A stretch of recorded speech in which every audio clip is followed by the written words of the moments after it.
Various exam में आपका स्वागत है। आज देखेंगे कक्षा 6 की जियोग्राफी विषय। यह एक विषय न केवल कक्षा 6 के बच्चों के लिए महत्वपूर्ण है बल्कि यूपीएससी, स्टेट पीएससी जैसे बड़ी बड़ी एग्जाम की तैयारी करने वाले बच्चों के लिए भी बहुत महत्वपूर्ण बन जाता है, क्योंकि सीधे तौर पर क्वेश्चन यहीं से पूछा जाता है जो अधिकतर गलत होने का चांस रहता है। इसी बात को ध्यान में रखते हुए जियोग्राफी का हम सीरीज स्टार्ट करने जा रहे हैं।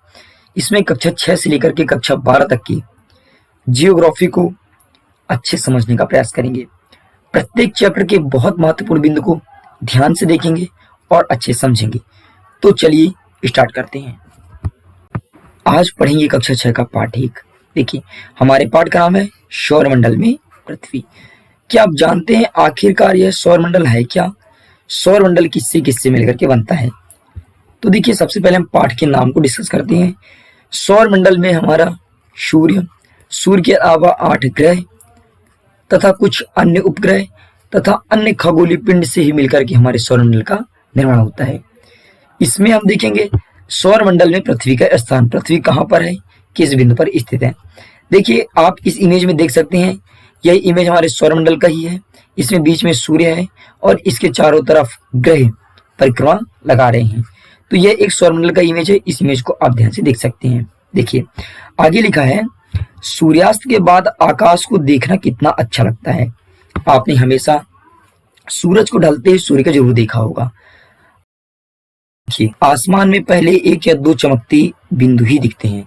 मतलब शुरुआती दौर पर जब आप खुले आसमान को देखेंगे तो आपको 1 या 2 बिंदु ही चमकती हुई प्रतीत होंगे, लेकिन बाद में इसकी संख्या बढ़ती जाती है। आप इनकी गणना नहीं कर सकते, मतलब इतनी संख्या हो जाती है कि इनका गणना करना बहुत मुश्किल हो जाता है। और पूरा हमारा संपूर्ण आकाश छोटे छोटे चमकदार वस्तुओं से भर जाता है, जिसमें से कुछ चमकीले होते हैं, कुछ धुंधला होते हैं। ऐसा प्रतीत होता है कि मानो आकाश में हीरे जड़े हों। इनमें से कुछ हमें टिमटिमाते हुए भी प्रतीत होते हैं, लेकिन अगर आप उनको ध्यान से देखेंगे तो आप पाएंगे कि इनमें से कुछ की टिमटिमाहट अन्य से अलग है। ये बिना किसी टिमटिमाहट के चंद्रमा के समान चमकते हैं। आगे देखिए, इन चमकती वस्तु के साथ आप लगभग प्रतिदिन चंद्रमा को भी देखते हैं। यह अलग अलग समय पर अलग आकार तथा अलग स्थितियों में दिखाई पड़ता है। देखिए, चंद्रमा को आप देखेंगे तो यह प्रत्येक समय पर प्रत्येक अलग अलग रूप में दिखाई देगा। जैसे मैं बात करूं तो कभी हमको पूरा चंद्रमा दिखाई देगा, तो कभी आधा से अधिक, कभी कम। मतलब प्रत्येक समय पर यह चंद्रमा हमें अलग अलग दिखाई देगा। आप पूर्ण चंद्रमा को लगभग 1 महीने में एक बार ही देख सकते हैं, और एक दिन 1 माह में ऐसा आएगा जिस दिन हम चंद्रमा को पूरा देख लें तो उस दिन क्या कहलाएगा, उस दिन ही पूर्णिमा होती है, और वह रात ही पूर्णिमा की रात कहते हैं। ठीक है, और ये हमेशा 15 दिन पर होता है। और 15 दिन में कुछ ऐसा भी होगा कि जिस दिन हमें चंद्रमा आकाश में बिल्कुल भी दिखाई ना दे, उस रात को हम क्या बोलेंगे, उस रात को हम अमावस्या की रात कहेंगे। ठीक है, ऐसी रात में अगर आसमान साफ हो तो आप आसमान का अवलोकन अच्छी तरह से कर सकते हैं। और जिस दिन हमको चंद्रमा दिखाई ना दे, पूरा हमारा आसमान खुला हुआ हो, उस दिन हम आसमान का अवलोकन मतलब अच्छे से उसके बारे में जानकारी प्राप्त कर सकते हैं। ठीक है, आगे चलते हैं। देखिए, आगे यहाँ पर एक और महत्वपूर्ण बिंदु है खगोलीय पिंड। इसको समझते हैं। खगोलीय पिंड क्या है? सूर्य, चंद्रमा तथा वे सभी वस्तुएं जो रात के समय आसमान में चमकती है, खगोलीय पिंड कहलाती है। तो देखिए, आपको पता है कि तारे भी रात में चमकते हैं, चंद्रमा भी रात में चमकती हैं, तथा वे सभी वस्तुएं मतलब जो ब्रह्मांड में है रात में चमके, उसे हम खगोलीय पिंड कहते हैं। ठीक है, आगे चलते हैं। कुछ खगोलीय पिंड बड़े आकार वाले गर्म होते हैं। कुछ खगोलीय पिंड क्या होते हैं? बड़े आकार के गर्म होते हैं, और ये किससे? गैसों से बने होते हैं। इनके पास अपनी स्वयं की ऊष्मा तथा प्रकाश होती है। जैसे सूरज गैसों से बना हुआ है। मैं आपको बता दूं, सूरज हाइड्रोजन तथा हीलियम गैसों से मिलकर के बना है। यह गैसों से ही बना है और इसमें स्वयं का अपना प्रकाश है। और ऐसा प्रकाश है खुद तो अपने प्रकाश से प्रकाशित रहता ही है, बल्कि इसके साथ 8 अन्य ग्रह भी सूरज के प्रकाश से ही प्रकाशित हैं। इन खगोलीय पिंड को तारा कहते हैं। और मैं आपको बता दूं, सूरज भी एक क्या है, तारा है। यहाँ पर लिखा हुआ है कि सूरज भी एक तारा है। तो जैसे हमको रात में तारे दिखाई देते टिमटिमाते हुए, ठीक उसी प्रकार सूर्य भी एक तारा है जो कि हमें दिन में दिखाई देता है। अच्छा, जो तारे होते हैं ना, वो कभी भी दिन में तारे डूबते नहीं है। तारे हमको दिखाई ना देने एकमात्र कारण यह होता है कि सूरज का प्रकाश इतना अधिक होता है कि तारे के प्रकाश को दिखने नहीं देता है, उसकी लाइट इतनी अधिक होती है। इसका रीजन कुछ और नहीं है, इसका एकमात्र रीजन है कि हमारा सूरज पृथ्वी से करीब है अन्य तारों की अपेक्षा, इसलिए अन्य तारों के प्रकाश को दबा देता है। रात के समय चमकते हुए अनगिनत तारे सूर्य के समान ही हैं। देखिए, रात में जो तारे चमकते हैं वह भी सूर्य के समान ही होते हैं। तारे भी स्वयं के प्रकाश से प्रकाशित होते हैं, जैसे सूरज स्वयं के प्रकाश से प्रकाशित होता है, लेकिन तारे हमसे अत्यधिक दूर होते हैं। इस कारण से हम उनके प्रकाश तथा ऊष्मा का महसूस नहीं कर पाते हैं, और दूर होने के कारण ही हमें अत्यंत छोटे दिखाई पड़ते हैं। जो हमारा सूरज होता है वह पास होता है, इसलिए तारों की अपेक्षा बड़ा दिखाई देता है। जैसे आपने अनुभव किया होगा कि जैसे हम कोई पर्वत पर खड़े हैं, ठीक है, ये हमारी कोई पर्वत की चोटी हो गई, और जैसे ये हमारी कोई पर्वत की चोटी हो गई और यहाँ पर हम खड़े हैं। यहाँ पर कोई वस्तु है, वह वस्तु यहाँ से देखने पर वह वस्तु अत्यंत छोटी दिखाई देगी। ठीक उसी प्रकार अब समझिए कि हम यहाँ पर नीचे खड़े हैं और यहाँ तारे हैं, तो ठीक इसी प्रकार जब हम यहाँ से तारे को देखेंगे, यह तारे हमें अत्यंत छोटे दिखाई देंगे। कारण क्या है? कारण कुछ और नहीं, बस इसके और इसके बीच की ऊंचाई है, मतलब दूरी अत्यंत होने के कारण हमें छोटे दिखाई देती हैं। आगे देखिए, रात्रि में आसमान की ओर देखते समय आप तारों के विभिन्न समूहों द्वारा बनाई गई विविध आकृतियों को देख सकते हैं। रात में जब तारे निकलते हैं ना, तो विभिन्न प्रकार के समूह बना लेते हैं, और इसी समूह को हम क्या कहते हैं? नक्षत्र मंडल कहते हैं। यह समूह कई प्रकार से होते हैं। इस समूह के कई नाम हैं, जैसे अर्सा मेजर, बिग बियर। इसी प्रकार एक नक्षत्र मंडल है अर्सा मेजर, बिग बियर, ये तारों का समूह ही है जिसे हम नक्षत्र मंडल कहते हैं। और एक नक्षत्र मंडल ऐसा है जिसे हम बहुत आसानी से पहचान सकते हैं, उसे कहते हैं, मतलब दिखाई देता है, या फिर आप कह सकते हैं 7 तारों का समूह को हम क्या कहते हैं? सप्तऋषि। और इसे आप आसानी देख सकते हैं, जैसे इस इमेज में हमें सप्तऋषि का ही इमेज दिखाया है। देखिए, 1 तारे, 2, 3, 4, 5, 6 और 7, यही 7 तारों का समूह सप्तऋषि है। और अब आप खुद भी आसमान में देख सकते हैं। और सप्तऋषि कुछ और नहीं है, यह अर्सा मेजर का ही एक भाग है। ठीक है, तो आप अपने घर में बड़ों की सहायता से या फिर आप स्वयं भी इसका अवलोकन कर सकते हैं। अब देखिए, सप्तऋषि के सामने ही लिखा है यहाँ पर ध्रुव तारा। अब आखिरकार ये ध्रुव तारा होता क्या है? ये जो हमारे 7 तारे हैं, 7 तारे का समूह है। मतलब ये देखिए, ये कोई लड़की यहाँ से तारों को देख रही है। ये जो तारे, मतलब 2 तारे के सामने एक रेखा खींची जाए और जो हमें दूर में एक तारा दिखाई दे, वह कहलाएगा ध्रुव तारा। एक बात ध्यान रखिएगा, ध्रुव तारा हमेशा उत्तर दिशा में ही होता है, और इसी के कारण प्राचीन काल के लोग दिशा निर्धारण करते थे।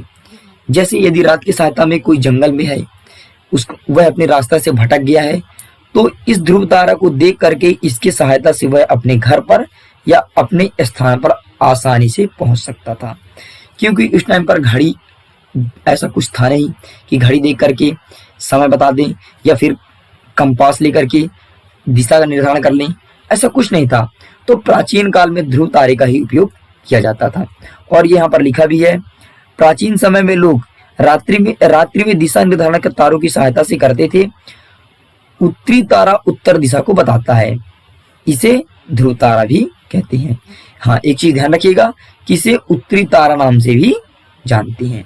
ठीक है, और यह बात भी ध्यान रखना है कि ये ध्रुव तारा है ना, तो हमेशा आसमान में उत्तर दिशा की ओर ही रहेगा। और इसको पहचानने के लिए, जैसे मैं आपको बता चुका हूँ, ये तारामंडल है, इसकी सहायता से ध्रुव तारा को आसानी से पहचाना जा सकता है। मतलब ऐसा मान लेते हैं कि हमारे आंखों के सामने 7 जो सप्तऋषि हैं, सप्तऋषि तारामंडल के 7 तारे हैं, तो वह 2 तारे हमारे आंखों के सामने से मिले और उस 2 तारों की सहायता से ही जो हमें दूर में एक तारा दिखाई दे और उत्तर दिशा की हो, योर हो, वही ध्रुव तारा है। वही अब आगे लिखा है, कुछ खगोलीय पिंड में अपना प्रकाश एवं ऊष्मा नहीं होती है। मतलब कुछ खगोलीय पिंड ऐसी भी होती हैं जिनमें स्वयं का प्रकाश तथा ऊष्मा नहीं होती है, वही कहलाते हैं ग्रह। जैसे हमारा पृथ्वी भी एक ऐसा ग्रह है जिसमें स्वयं का प्रकाश एवं ऊष्मा नहीं है।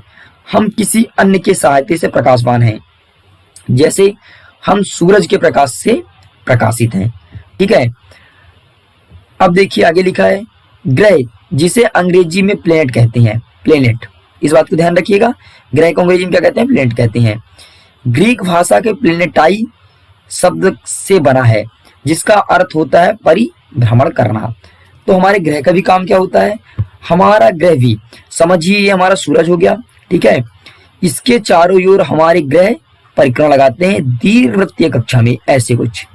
ये यहाँ पर हमारा ग्रह हो गया और यहीं से घूम घूम के ऐसे परिक्रमा लगाते हैं और हमारे पृथ्वी का सूरज का एक परिक्रमा करने में 365 दिन लगता है। अब देखिए हमारे पृथ्वी पर भी एक उपग्रह है जिसका नाम क्या है, चंद्रमा है, और यह चंद्रमा भी पृथ्वी के चारों ओर पृथ्वी का परिक्रमा लगाता है, या फिर कह सकते हैं पृथ्वी के चारों ओर घूमता है। ठीक है, आगे चलते हैं। देखिए आपको यहाँ पर एक इमेज दिख रहा है, इसको मैं थोड़ी रोटेट करके आपको दिखा रहा हूँ। जी देखिए कुछ ऐसा, यह चित्र कुछ और नहीं, यही तो है हमारा सौरमंडल। देखिए सौरमंडल के बीचों बीच पर क्या है, सूरज है, इसके चारों ओर ग्रह परिक्रमा लगाते हैं। यह पिक्चर में आधा दिखाया हुआ है क्योंकि यह परिक्रमा ऐसे पूरा लगाएगा ये, और इसका परिक्रमा रहेगा दीर्घवृत्तीय कक्षा में। ठीक है, ऐसा परिक्रमा लगाएगा। इसमें प्रत्येक ग्रह को आप आसानी से देख सकते हैं। सबसे पहले बुध है, फिर यहाँ पर शुक्र है, फिर है पृथ्वी, फिर मंगल, फिर ये बृहस्पति, ये रहा शनि, और ये अरुण, और ये वरुण, जिसे यूरेनस तथा नेपच्यून नाम से भी जानते हैं। आप देख रहे हैं एक ये मतलब कैप जैसा कुछ पहना हुआ है, इसे बलय कहते हैं। मतलब शनि ग्रह में बलय पाया जाता है। ऐसा भी क्वेश्चन कभी कभी पूछ लेता है कि ऐसा कौन से ग्रह हैं जिसमें बलय पाया जाता है। तो देखिए आपको इमेज में दिख रहा है, ये बलय है, मतलब शनि ग्रह में बलय पाया जाता है। देखिए इसको मैं थोड़ी जूम कर रहा हूँ, जूम करके आपको दिखा रहा हूँ। मिलियन किलोमीटर में, मतलब दूरी देख रहे हैं किलोमीटर में। 1 मिलियन बराबर कितने लाख होते हैं, 1 मिलियन बराबर 10 लाख। ठीक है, यहाँ पर देखिए, यहाँ पर सबसे पहला ग्रह कौन सा है, बुध है। यहाँ पर लिखा है सूर्य के चारों ओर एक परिक्रमा 88 दिन में। मतलब इस बुध ग्रह को, इस शुक्र को चारों ओर सूरज की परिक्रमा करने में 88 दिन का समय लगता है। और यहाँ पर लिखा है अपने अक्ष पर घूर्णन में इसे 59 दिन लगता है। और यदि यह ग्रह, यह हमारा जो बुध ग्रह है, बुध ग्रह अपने अक्ष पर रोटेट करे तो इसे कितने दिन लगेंगे, 59 दिन लगेंगे। महत्वपूर्ण बिंदु है, बुध ग्रह को सूर्य के चारों ओर घूमने में कितना दिन लगता है, तो 88 डेज। अब सेकंड नंबर में क्रम के अनुसार आता है दूसरा ग्रह शुक्र। और हाँ एक चीज ध्यान दीजिएगा, जब भी हम ग्रह का नाम याद करें तो क्रम से या फिर क्रम से याद करें तो ज्यादा बेहतर होता है, क्योंकि सीधे तौर पर प्रश्न पूछ लिया जाता है कि क्रम से 5वें नंबर के ग्रह का क्या नाम है। तो यदि आपको क्रम से नाम याद है तो आप आसानी से बता पाएंगे, यदि नहीं होगा तो फिर दिक्कत होगी। इसीलिए ऐसा प्रयास करें कि हमेशा जब भी ग्रह का नाम याद करें तो क्रम से याद करें। तो देखिए यहाँ पर शुक्र है, शुक्र में क्या लिखा है, सूर्य के चारों ओर एक परिक्रमा 255 दिन में पूरा कर लेता है। मतलब अब यही ग्रह शुक्र सूर्य के चारों जब भी परिक्रमा करता है जिसको कितना दिन समय लगता है, 255 दिन का समय लगता है। और यहाँ पर लिखा है अपने अक्ष पर घूर्णन 243 दिन में कर लेता है। और यही ग्रह यदि अपने अक्ष पर रोटेट करेगा तो इसे कितने दिन का समय लगेगा, 243 दिन का। अगला ग्रह है पृथ्वी, जिस पर हम सभी निवास करते हैं। सूर्य के चारों ओर एक परिक्रमण में 365 दिन लगते हैं और इस 365 दिन को हम क्या कहते हैं, एक वर्ष कहते हैं। ठीक है, और अपने अक्ष के घूर्णन में इसे एक दिन लगता है और एक दिन मतलब 24 घंटे एक दिन लगता है। इसी के कारण दिन रात होता है। यहां पर और लिखा है चंद्रमा की संख्या एक है। अब बात करते हैं अगला चौथा ग्रह मंगल। सूर्य के चारों ओर एक परिक्रमण 687 दिन, मतलब सूर्य के चारों ओर घूमने में इसमें कितने दिन लगते हैं, 687 दिन लगते हैं। और अपने अक्ष पर घूमने में से एक दिन, तथा इसमें चंद्रमा की संख्या कितनी है, 2। ये चीज जरूर ध्यान रखिएगा कि प्रत्येक ग्रह में चंद्रमा की संख्या कितनी है, क्योंकि सीधे तौर पर कभी कभी यहां से भी प्रश्न पूछा जाता है कि चंद्रमा की संख्या पृथ्वी पर कितनी है, मंगल पर कितनी है, बृहस्पति पर कितनी है, शनि पर कितनी है। ऐसा भी क्वेश्चन कई बार पूछ चुका है। ठीक है, थोड़ी बाजू में आते हैं तो आप देखिए 5वां नंबर का ग्रह कौन सा है, बृहस्पति। सूर्य के चारों ओर एक परिक्रमा लगाने में 11 साल 11 महीने का समय लगता है। मतलब लगभग हम 12 साल कह सकते हैं कि 12 साल में सूर्य का एक चक्कर यह पूरा कर लेता है और अपने अक्ष पर इसे घूमने में 9 घंटे 56 मिनट का समय लगता है। मतलब यदि यह अपने अक्ष पर रोटेट कर, जैसे हमारी पृथ्वी पर दिन रात होता है, यदि यहाँ की दिन रात की बात करें तो 9 घंटे 56 मिनट में यह अपना घूर्णन पूरा कर लेता है। और इस पर चंद्रमा की संख्या 16 है। मतलब जैसे हमारी पृथ्वी पर एक चंद्रमा है, ठीक उसी प्रकार बृहस्पति पर कितने हैं, 16 हैं। अब अगला है 6 नंबर का ग्रह का शनि। शनि को देखिए, सूर्य के चारों ओर परिक्रमा करने में 29 साल 5 महीने का समय लगता है। हमको कितना लगता है पृथ्वी को, 365 दिन, और इसको लगता है 29 साल 5 महीने का समय लगता है। और अपने अक्ष पर घूर्णन करने में 10 साल का समय लगता है। इस पर चंद्रमा की संख्या 30 से अधिक है। मतलब सर्वाधिक चंद्रमा किस पर है, शनि ग्रह पर है। कितना है, 30 से अधिक। अगला 7वां ग्रह है यूरेनस। यूरेनस को देखते हैं। देखिए, सूर्य के चारों ओर एक परिक्रमण में 84 साल का समय लगता है। यूरेनस मतलब इसे अरुण नाम से भी जानते हैं, इस समय लगता है। और अपने अक्ष पर घूर्णन करने में 17 घंटे 14 मिनट का समय लगता है। और इस पर चंद्रमा की संख्या लगभग 17 है। तो देखिए, ये इसमें तो शनि ग्रह से भी कम चंद्रमा है। शनि में तो 30 से अधिक था, लेकिन इसमें कितना है, 17 है। अब अगला ग्रह आता है नेपच्यून। ग्रह इतना अधिक दूर है कि सूर्य के चारों ओर घूमने में 164 साल का समय इसको लग जाता है। और अपने अक्ष पर घूर्णन करने में 16 घंटे 7 मिनट का समय लगता है। इस पर चंद्रमा की संख्या 8 है। तो ठीक है, चलिए इससे मैं छोटे छोटे प्रश्न आगे पूछता हूं आपसे। ऐसा कौन सा ग्रह है जिसको सूर्य के चारों ओर परिक्रमा करने में सर्वाधिक समय लगता है? इसका आंसर आप मुझे कमेंट बॉक्स में लिख करके जरूर बताइएगा। ठीक है, चलिए अगला देखते हैं। आगे लिखा है आंतरिक ग्रह। अब आंतरिक ग्रह क्या होता है? सूर्य के बहुत नजदीक हैं, ये चट्टानों से बने हैं। मतलब सूरज के नजदीक होने के कारण आंतरिक ग्रह है। और दूसरा बाह्य ग्रह।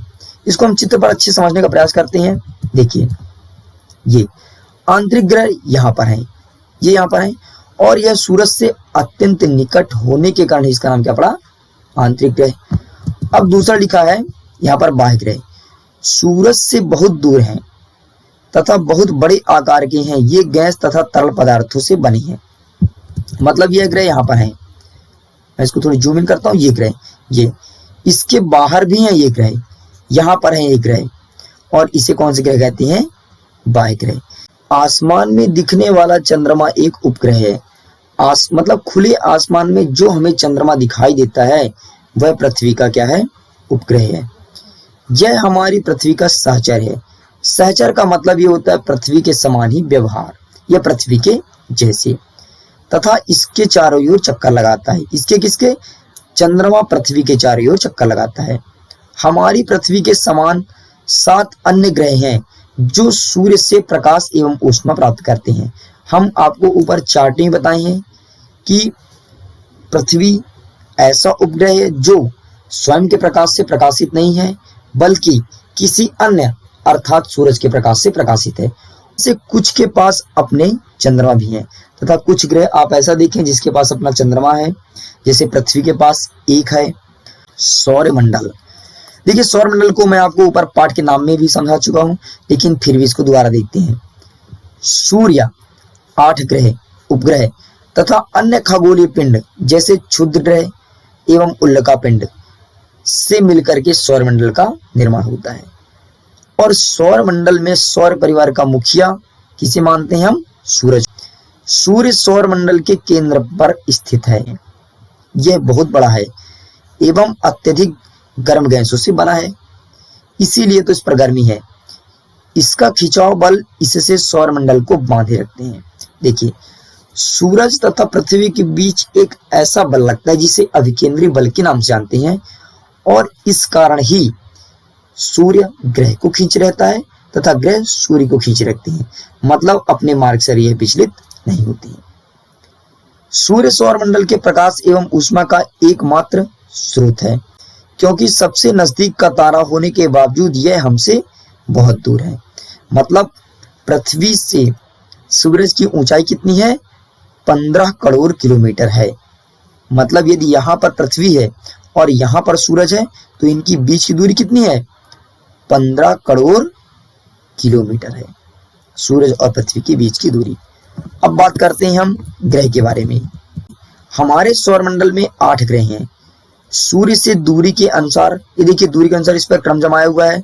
बुध, शुक्र, पृथ्वी, मंगल, बृहस्पति, शनि, अरुण और ये वरुण, मतलब यूरेनस और नेपच्यून नाम से भी इसे जानते हैं।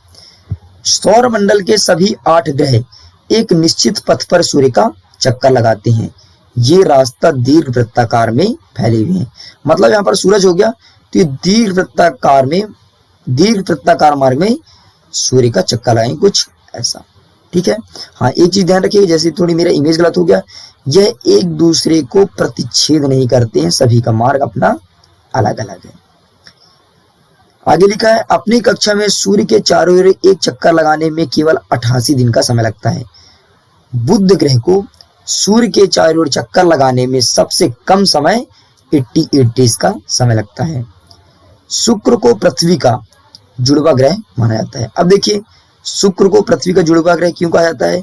क्योंकि जैसे शुक्र का नेचर है लगभग सेम, उसी प्रकार पृथ्वी का भी नेचर है, इसलिए उसी जुड़वा ग्रह माना जाता है। जैसे जुड़वा बहनें होती हैं, आप देखे होंगे कि यदि दिखती भी सेम है लगभग और उनका व्यवहार भी लगभग समान होता है, ठीक उसी प्रकार शुक्र को भी पृथ्वी का जुड़वा ग्रह माना गया है। और यहाँ पर लिखा भी है क्योंकि इसका आकार एवं आकृति लगभग पृथ्वी के समान ही है। अभी तक प्लूटो भी एक ग्रह माना जाता था। मतलब कब तक माना जाता था? अगस्त 2006 के पहले प्लूटो को हम एक ग्रह मानते थे, परंतु अंतरराष्ट्रीय खगोलीय संगठन ने 1 अगस्त 2006 में बैठक की और बैठक में यह निर्णय लिया कि अब हम प्लूटो को ग्रह नहीं मानेंगे। उसका रीजन क्या था? नहीं, अपने मार्ग से इतर चलता था। ठीक है, ये समझते हैं पृथ्वी के बारे में बहुत अच्छे से। सूर्य से दूरी के हिसाब से पृथ्वी तीसरा ग्रह है। देखिए दूरी के क्रम में पृथ्वी कौन से नंबर ग्रह है? तीसरा ग्रह है। तो आपके मन में प्रश्न आना चाहिए, तो फिर पहला कौन सा है? तो पहला है बुध, और दूसरा कौन सा है? दूसरा है शुक्र, और तीसरा कौन सा है? तीसरी हमारी पृथ्वी। ठीक है। तथा आकार की बात करें तो आकार में 5वां सबसे बड़ा ग्रह है। यह ध्रुवों पर थोड़ी चपटी है। मतलब पृथ्वी का आकार गोलाकार ना होकर के बल्कि अंडाकार है, इसलिए हम कह सकते हैं कि पृथ्वी ध्रुवों पर चपटी है। यही कारण इसके आकार को भू आभा कहा जाता है, और ध्रुवों पर चपटी होने के कारण इसके आकार को भू आभा कहा जाता है। भू आभा का सामान्य अर्थ होता है पृथ्वी के समान आकार। ठीक है, आगे चलते हैं। जीवन के लिए अनुकूल परिस्थितियां संभवतः केवल पृथ्वी पर ही पाई जाती है। अब देखिए आगे कहता है, पृथ्वी ना तो अधिक गर्म है और ना ही अधिक ठंडी है। तो बिल्कुल सा, यदि पृथ्वी का मौसम अनुकूल रहेगा, ना अधिक गर्म ना तो ठंडी, तो हम आसानी से रह पाएंगे। जैसे यदि मैं बुध ग्रह की बात करूं तो वह सूरज के अत्यंत निकट है, इसलिए वह गर्म होगा। और यदि मैं बुध के अलावा अरुण तथा वरुण ग्रह की बात करूं अरुण तथा वरुण, मतलब जो ग्रह अत्यंत दूर है सूरज से, तो यह ग्रह अत्यंत दूर होने के कारण कैसा होगा, ठंडा होगा। तो यहाँ पर भी जीवन जिस प्रकार से पृथ्वी पर संभव है उस प्रकार से नहीं हो सकती। और इसके अलावा यहाँ पर ऑक्सीजन की भी कमी है, तो मतलब यहाँ पर भी जीवन संभव नहीं है। देखिए यहाँ पर आगे कहता है, वायु में जीवन के लिए आवश्यक गैस जैसे ऑक्सीजन मौजूद है। इन्हीं कारण पृथ्वी सौरमंडल का सबसे अद्भुत ग्रह है। अब देखिए, अंतरिक्ष से देखने पर पृथ्वी नीले रंग की दिखाई पड़ती है। अब देखिए, अंतरिक्ष से देखने पर पृथ्वी हमें नीले रंग की दिखाई क्यों पड़ती है? इसका एकमात्र रीजन ये है कि हमारी पृथ्वी पर 2/3 सतह में क्या है, पानी है, मतलब पानी अधिक है। इसलिए यदि हम अंतरिक्ष से जब भी पृथ्वी को देखते हैं तो पृथ्वी नीले रंग की दिखाई पड़ती है। ठीक है, अब बात करते हैं चंद्रमा के बारे में। हमारी पृथ्वी के पास केवल एक उपग्रह है जिसका नाम क्या है, चंद्रमा।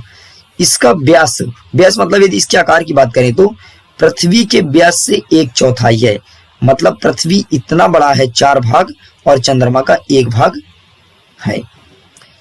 यह इतना बड़ा इसलिए प्रतीत होता है क्योंकि यह हमारे ग्रह से अन्य खगोलीय पिंड की अपेक्षा नजदीक है।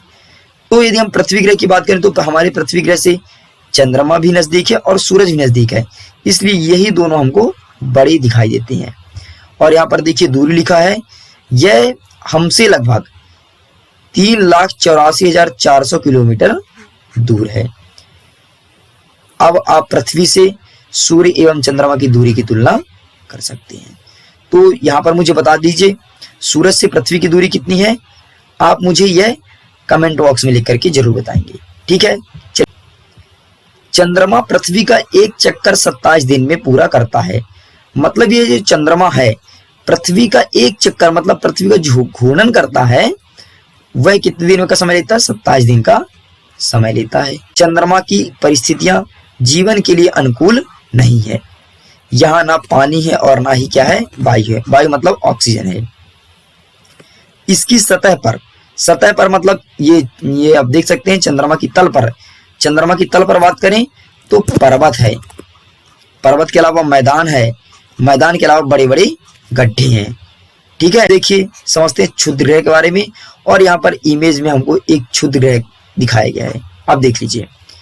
तारों, ग्रहों एवं उपग्रहों के अतिरिक्त असंख्य छोटे पिंड भी सूर्य के चारों ओर चक्कर लगाते हैं।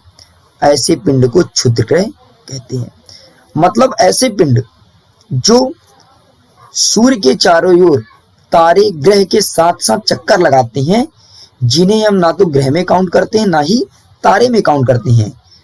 और इसकी आकार भी लगभग समान नहीं होती, मतलब अपन आप नहीं कह सकते कि गोलाकार ही है। क्षुद्र ग्रह आपको छोटे मिल सकते हैं, बड़े मिल सकते हैं, आकृति कुछ भी हो सकती है, इसे कहते हैं क्षुद्र ग्रह। और ये अधिकतर मंगल ग्रह और बृहस्पति ग्रह के बीच पाए जाते हैं।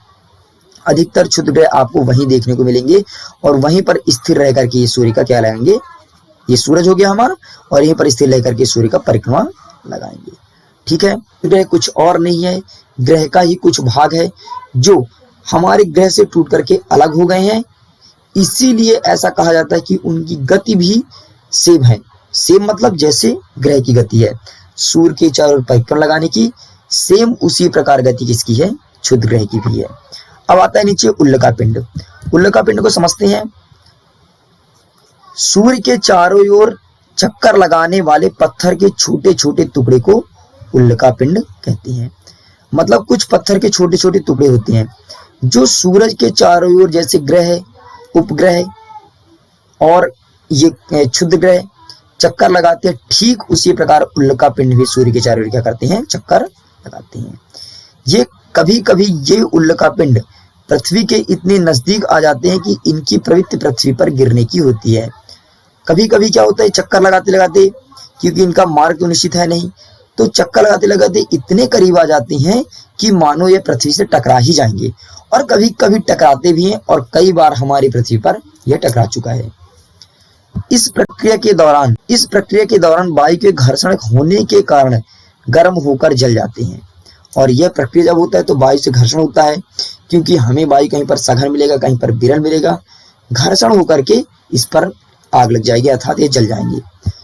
जलने के बाद चमकदार प्रकाश उत्पन्न होता है। कभी कभी कोई उल्का पूरी तरह जले बिना पृथ्वी पर गिरते हैं, जिससे धरातल पर गड्ढे बन जाते हैं। मतलब समझिए उल्का पिंड भी एक पत्थर जैसे ही होते हैं।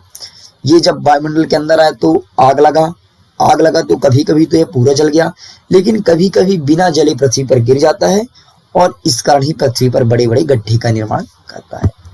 आइए समझते हैं अब आकाश गंगा को। आकाश गंगा को मिल्की वे भी बोलते हैं। देखिए आसमान में आपने ऐसा जरूर देखा होगा कि चौड़ी चौड़ी सफेद पट्टी के समान एक चमकदार रास्ता हो, जिसमें लाखों तारों का समूह होता है।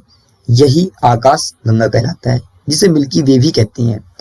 हमारा सौर मंडल इस आकाश गंगा का एक भाग है और ये आकाश गंगा का आपको इमेज दिखाया गया है, ये आकाश गंगा, और इसी आकाश गंगा का भाग ही हमारा क्या है, एक सौर मंडल। प्राचीन काल में इसकी कल्पना आकाश में प्रकाश की एक बहती नदी से की गई थी। इस प्रकार इसका नाम आकाश गंगा पड़ा। इस पर गैस होते हैं, बादल होते हैं, अनेक तारे होते हैं। इससे मिलकर के हमारे आकाश गंगा का निर्माण होता है। ठीक है, इस प्रकार आकाश गंगा मिलकर के ब्रह्मांड का निर्माण करती है। इस प्रकार कई आकाश गंगा यदि मिल जाए तो हमारे ब्रह्मांड का निर्माण करेंगे। ठीक है, ब्रह्मांड की विशालता की कल्पना करना अत्यंत कठिन है। देखिए हमारी एक ब्रह्मांड में कई आकाश गंगाएं होती हैं और इन्हीं आकाश गंगाओं के अंदर सूर्य, अन्य ग्रह, उपग्रह, खगोलीय पिंड होते हैं। इसलिए ब्रह्मांड की कल्पना करना संभव है। मतलब ब्रह्मांड इतना बड़ा है कि ना तो इसका कोई प्रारंभिक बिंदु है, ना ही इसका कोई अंतिम बिंदु है। फिर भी हमारे साइंटिस्ट लोग इसके बारे में जानकारी एकत्रित करने में लगे हुए हैं कि हमारा ब्रह्मांड कितना बड़ा है। ठीक है, आगे चलते हैं। तो लिखा है इसके आकार के संबंध में हमें कोई जानकारी नहीं मिली। हमारे वैज्ञानिक लोग भले अपने काम में जुटे हुए हैं, लेकिन फिर भी इसके आकार के बारे में अभी कोई हमको पुख्ता तथ्य नहीं मिला है। हम सभी ब्रह्मांड के हिस्से हैं। ठीक है, और इसी प्रकार हमारा चैप्टर कंप्लीट होता है। एक बार हम पुनः इसको रिवाइज कर लेते हैं। तो देखिएगा आकाश में जो टिमटिमाहट होती है उसे क्या कहते हैं, तारे कहते हैं। इसके बारे में आप जानते हैं। यहाँ पर एक शब्द लिखा है पूर्णिमा। पूर्णिमा क्या है? पूर्णिमा कुछ और नहीं है, जिस रात्रि हमें पूरा चंद्रमा दिखाई देता है उस रात्रि ही पूर्णिमा की रात कहलाती है। ठीक है, और यहाँ पर लिखा है अमावस्या। अमावस्या कुछ और नहीं है, जिस रात हमें चंद्रमा खुले आसमान पर दिखाई नहीं देता है वह रात अमावस्या की रात कहलाती है। ठीक है, अब देखिए खगोलीय पिंड लिखा है यहाँ पर। हमारे खगोलीय पिंड में कौन कौन होते हैं इसके बारे में समझते हैं। तो सूर्य, चंद्रमा तथा वे सभी वस्तुएं जो रात के समय आसमान में चमकती हैं खगोलीय पिंड कहलाती हैं। ठीक है, इसको भी आप ध्यान में रखिएगा। आगे चलते हैं। तारे, मतलब खगोलीय पिंड को तारे कहते हैं। रात में चमकते तो रात में तारे भी चमकते हैं और खगोलीय पिंड ही तारे कहलाते हैं। और सूरज भी क्या है, एक तारा है। इसे भी मैं हाईलाइट कर देता हूँ, सूरज भी एक तारा है। नीचे चलते हैं तो नक्षत्र मंडल देखने को मिलता है। तो नक्षत्र मंडल कुछ और नहीं है, विभिन्न तारों का समूह ही नक्षत्र मंडल कहलाता है। कुछ बड़े बड़े नक्षत्र मंडल जैसे अर्सा मेजर तथा बिग बियर, इसमें से एक नक्षत्र मंडल है जिसे आप आसानी से देख पाते हैं, उसे कहते हैं सप्तऋषि। सप्तऋषि कुछ और नहीं, यह अर्सा मेजर का ही एक भाग है। सप्तऋषि का अर्थ होता है 7 तारों का समूह या फिर 7 ऋषि, 7 संत। अब एक आता है ध्रुव तारा। ध्रुव तारा सप्तऋषि तारा मंडल की सहायता से हम ध्रुव तारा को आसानी से देख पाते हैं और प्राचीन समय के लोग रात्रि के समय में दिशा निर्धारण ध्रुव तारा की सहायता से ही करते हैं, क्योंकि ध्रुव तारा कहां पर होता है, हमेशा उत्तर दिशा की ओर होता है। अब ग्रह, कुछ खगोलीय पिंड जो अपना प्रकाश एवं ऊष्मा नहीं होती है वे क्या कहलाती हैं, ग्रह कहलाते हैं। देखिए बुध ग्रह को सूर्य के चारों चक्कर लगाने में 88 दिन का समय लगता है। शुक्र ग्रह को सूर्य के चारों चक्कर लगाने में 255 दिन। ठीक उसी प्रकार पृथ्वी को 365 दिन, मंगल को 687 दिन तथा बृहस्पति को 11 साल 11 माह का समय लगता है। लगभग हम 12 साल कह सकते हैं। शनि ग्रह को कितना लगता है, 29 साल 5 महीने का समय लगता है। ठीक है, इसके बाजू में आप देखिए अरुण को, तो अरुण को समय लगता है 84 साल का और वरुण ग्रह को लगता है 164 साल का समय लगता है।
अब देखेंगे सौरमंडल।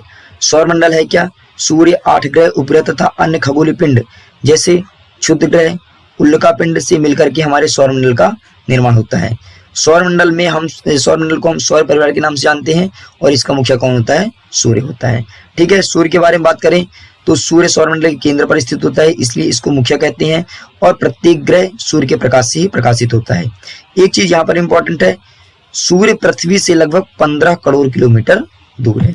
ठीक है, इसके नीचे आते हैं ग्रह। तो ग्रह का आप क्रम जरूर ध्यान रखिएगा कि बढ़ते क्रम पर ग्रह कैसा है। तो हमारे सौरमंडल में 8 ग्रह हैं, जिसमें से सूर्य के दूरी के अनुसार सबसे पास है बुध, बुध के बाद है शुक्र, शुक्र का पृथ्वी, पृथ्वी का मंगल, क्रमशः बृहस्पति, शनि, अरुण और वरुण है। ये इसका सही क्रम है और आप प्रयास करिएगा कि आपको क्रम पर ही याद रहे। आगे चलते हैं। तो प्लूटो को ग्रह की श्रेणी से कब हटाया गया? तो अगस्त 2006 में किस पर? अंतरराष्ट्रीय खगोलीय संगठन द्वारा इसे हटाया गया। ठीक है, आगे देखिए पृथ्वी। पृथ्वी के बारे में बात करें तो पृथ्वी को सूर्य के दूरी के हिसाब से पृथ्वी तीसरा ग्रह है एवं आकार की बात करें तो आकार में पृथ्वी 5वां बड़ा ग्रह है। यह ध्रुवों पर थोड़ी चपटी है, यही कारण इसे भू आवा कहते हैं और भू आवा का अर्थ होता है पृथ्वी के समान आकार। आगे चलते हैं, आगे बात करेंगे चंद्रमा के बारे में। चंद्रमा, चंद्रमा इसका व्यास पृथ्वी के व्यास से कितना होता है? 1/4 होता है। यह हमें बड़ा प्रतीत क्यों होता है? क्योंकि पृथ्वी के अत्यंत निकट है और पृथ्वी से इसकी दूरी कितनी है? 3,84,400 किलोमीटर दूर है। ठीक है, नीचे चलते हैं। तो यहाँ पर लिखा है चंद्रमा पृथ्वी का एक चक्कर 27 दिन में पूरा कर लेता है। इसके परिणाम स्वरूप पृथ्वी से हमें चंद्रमा पर केवल एक ही भाग दिखाई देता है। फिर भी हमें यदि पृथ्वी पर खड़े होकर चंद्रमा को देखें तो चंद्रमा का केवल एक भाग ही दिखाई देगा। अब बात करते हैं क्षुद्र ग्रह। चारों ग्रहों एवं उपग्रहों के अतिरिक्त असंख्य छोटे पिंड भी सूर्य के चारों ओर चक्कर लगाते हैं। इन पिंडों को ही क्षुद्र ग्रह कहते हैं। क्षुद्र ग्रह अधिकतर कहां पर होते हैं? मंगल ग्रह एवं बृहस्पति कक्षाओं के बीचों बीच पाए जाते हैं। ठीक है, अब आता है उल्का पिंड। उल्का पिंड कुछ और नहीं, सूर्य के चारों ओर चक्कर लगाने वाले पत्थर के छोटे छोटे टुकड़ों को क्या कहते हैं? उल्का पिंड कहते हैं। और कभी कभी उल्का पिंड इतने पास आ जाते हैं कि मानो यह पिंड पृथ्वी पर ही गिर जाएगा। अब देखो लिखा है आकाशगंगा। आकाशगंगा क्या, इसको समझते हैं। तो आकाशगंगा सफेद चौड़ी पट्टी का समूह, इसमें कई तारे होते हैं, एक चमकदार रास्ते के रूप में दिखाई देता है, इसे ही क्या कहते हैं? आकाश गंगा कहते हैं। और कई आकाश गंगा मिलकर के किसका? ब्रह्मांड का निर्माण करते हैं। ठीक है, ठीक इसी प्रकार हमारे साथ हुआ